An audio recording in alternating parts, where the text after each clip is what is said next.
Hi everybody, welcome to Right to the Top. I'm Adam. In today's video, I want to show you different ways to agree or disagree with an opinion or an approach to something, a way of doing something. And these can be used both in writing for an essay, for example, IELTS or TOEFL, or even in conversation. If somebody wants you to get into a discussion about a topic and you want to agree or disagree with what they're saying, there are different ways to do this. Now, we're going to look at direct agreements or disagreements, indirect or qualified agreements. And I'm going to explain what each of these is and give you some examples of expressions you can use. So let's start with some questions. Now, these are especially common on the IELTS or TOEFL exams, where you have to write the essay and you're asked to agree or disagree. Do you agree or disagree? Do you agree with this idea? To what extent do you agree? Discuss both views and say which you agree with. Say whether you agree, etc. So these are the types of questions you'll get, but these are also things you might hear in conversation. I think A or B or C. What do you think? Do you agree? Do you disagree? Etc.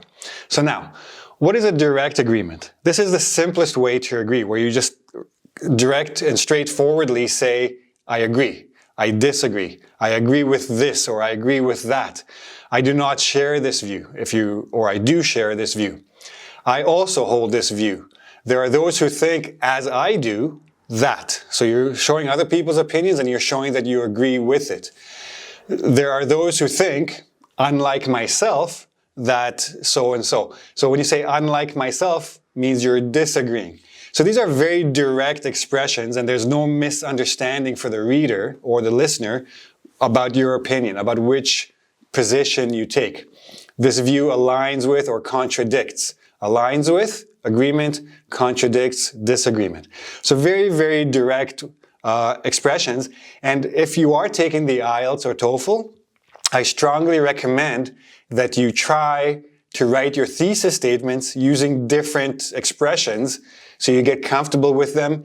And again, you can also impress the examiners a little bit with different structures, different vocabulary, different things, different ways of expressing an agreement or disagreement that might get you a little bit extra points for the lexical resource score.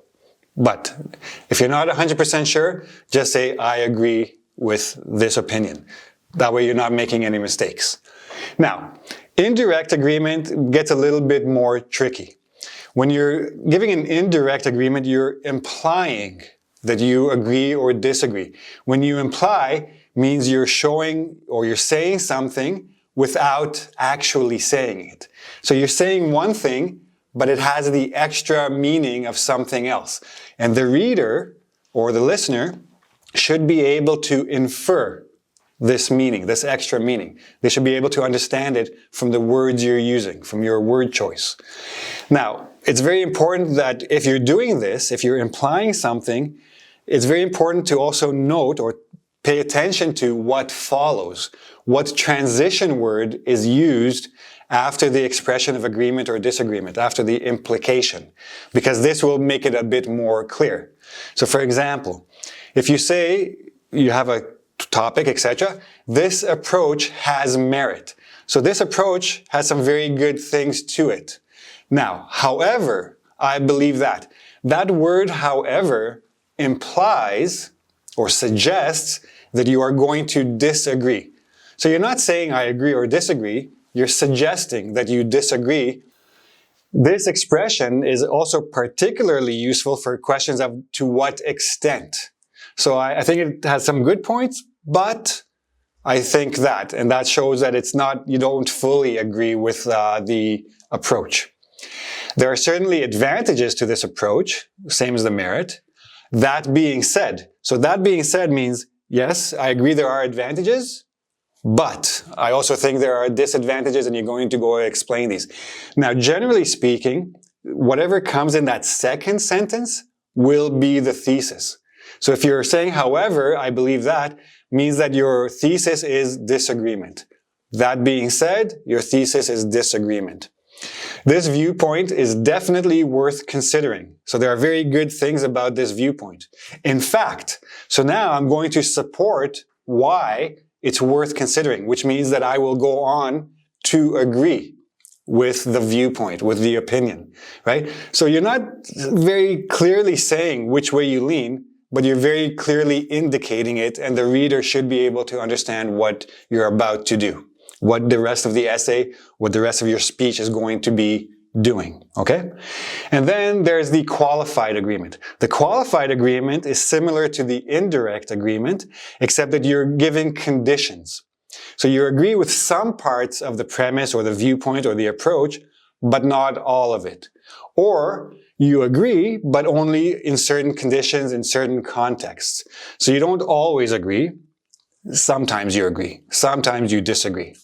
So I agree to a certain extent. That's a bit more of a direct one because you agree, but to a certain extent means not fully. There are certain situations where you don't agree, and you're going to explain these. While I generally, in big picture, agree, I also think that. So that word also suggests there are times where you disagree. And then you're giving qualifications. You're giving conditions for the agreement, conditions for the disagreement. This approach has merit, yet in some cases, I agree insofar as. So I agree with this part. However, I disagree with that part, or I think that sometimes this part doesn't work, etc. So I'm going to show you some examples to make this a little bit more clear. Here's just a random topic I picked out.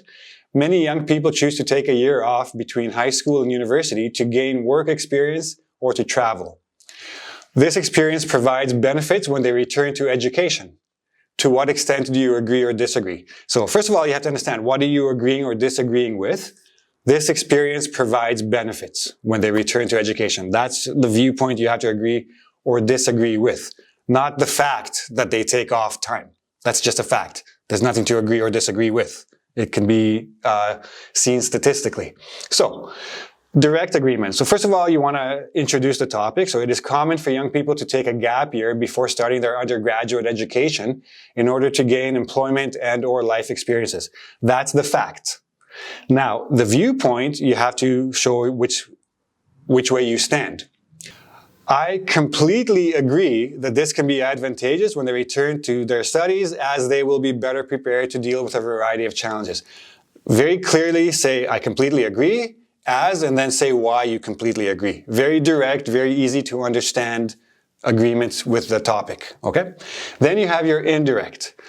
First sentence, exactly the same. The second sentence, there are certainly advantages to this approach, to taking the gap year, namely their ability to deal with a variety of challenges. So there are certain advantages. Here's one of them. That being said, so even though I agree with this, there are also some negatives to consider, such as the lack of motivation to sit idle for an extended period. So what I'm doing in this one is I'm agreeing and disagreeing, which means I'm going to take a balanced approach to this opinion. I'm going to show both sides of it equally, and I'm not going to take one or the other. So yes, I'm agreeing. Yes, I'm also disagreeing, but I'm not being direct about either one. It should be clear that I'm taking both sides and will present a balanced argument, okay? And then lastly, qualified. Again, same opening sentence, second sentence. While I generally agree with this view, so in most cases I will agree, I also think that it is vital they find motivation in their studies. So if they are able to get motivated again to study, then yes, it's a good idea. There are benefits to taking the gap year off. If they can't get motivated to study again, then no, I disagree that it's a good idea to take time off. Just go straight to university after high school. Keep that momentum, right? So sometimes it's okay, sometimes it's not, depending on how the person returns. And then I will go on to explain this in my body paragraphs or in the rest of my discussion with somebody I'm talking to. Okay, so you can see all three of these here if you want to check them and compare them. I underlined the agreement expressions, and you can check these and see how they're slightly different. All of them serve their function. But again, you don't necessarily want to always just be direct. It's a little bit boring. You want to have a little bit of variety in your expressions. Again, on the test, if you're taking the IELTS or TOEFL, just go for the direct agreement or disagreement. It's easier.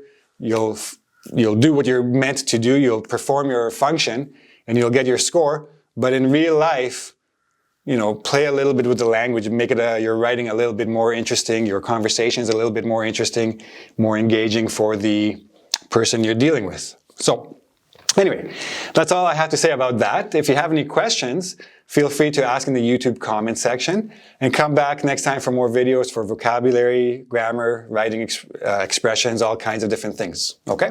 See you again soon. Bye-bye.